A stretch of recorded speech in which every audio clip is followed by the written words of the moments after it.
Guys, so unfortunately, hindi tayo maka-live sa Facebook, no? So, magla-live encashment ngayon yung kasama natin. Hello, Ate Angie, kaway ka muna. Hello! Ayan, tinuturoan natin siya, OFW from Bahrain. Ngayon kasama natin here sa Iligan Hub, no? So, nagbakasyon siya kasama namin. Supposedly, mag-i-encash kami, guys, ng kanyang income. Ila-live natin sana, pero ano nangyari, te? At tinanggal What? ni Meta. So, ano na lang tayo guys, i-document ko na lang para sa Manual inyo. na lang. Te. So, check mo nga te yung ano mo. Tuturuan kita mag-encash ngayon. Okay? Okay. Sige, click mo to te. Pupunta ka dito sa yung dashboard. Sige, iganon mo yung kamay mo. Yung dalawang kamay te, iganon mo. Ayan, oh, 'di ba? Hindi yan mateki guys hindi yan siya mateki sa laptop oh. Pero kumikita yan. Click mo yung dashboard te.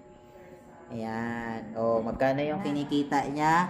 Wow! 42,000! Congrats!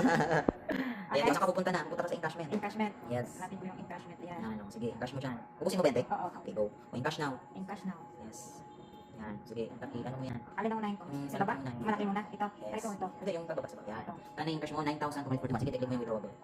Another click. Sige, dito po. Sige, click mo ulit yung withdrawable. Tapos lagay mo po dito yung ano mo. Magkano yung amount? Magkano yun? Apo, lagay mo na dito yung amount. 9,241. Proceed. Ayan guys, so sige, proceed mo, te. Proceed. Yes. Ano natin na... Yan. So, may OTP yan guys sa papasok kasi nga, ganyan ka secure yung ano natin.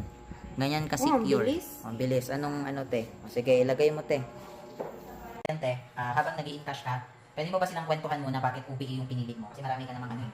Marami ka namang, ibang option na pwedeng simulan ng business. Bakit digital business yung ginawa mo, te? Kaya, last, pinili ko yung, yung UBE. Unang-una, well-guided ka ng mga mentor, especially yung coach mo. Hindi ka iniiwan sa ere. Kaya ko, but honestly speaking and frankly speaking, I don't have any knowledge when it comes sa digital.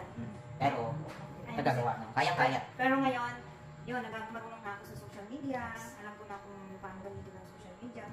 So, yun ang nagagawa ng UBE. Yes, kasi lahat naman guys is, magandahan dyan, it's a skill, no, na matututunan talaga. So, hindi naman mo kailangan mateki, as you can see si Ate Angie. Batang-bata pa yan guys. Ilang taon ka na ulit eh? I am 44. Oh, 44 years old, di ba? Kunti na lang, 45 na.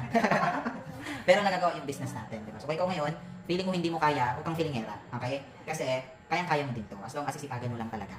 Guys, after 1 decade, natapos din yung pag-encash. years. Sige, take mo natin yung ano mo, yung progress ng income mo ngayon. Dapat magkano yun kanina? From 42,000. 42,000. So, na-encash na. Magkano na yun? No? Dashboard po. Yan, o di ba? O, Zero. 0.50 na. So, back to zero ka, te, di ba? Yes. Alright. Ahata ulit. Yes, so te, so anong masasabi mo sa mga message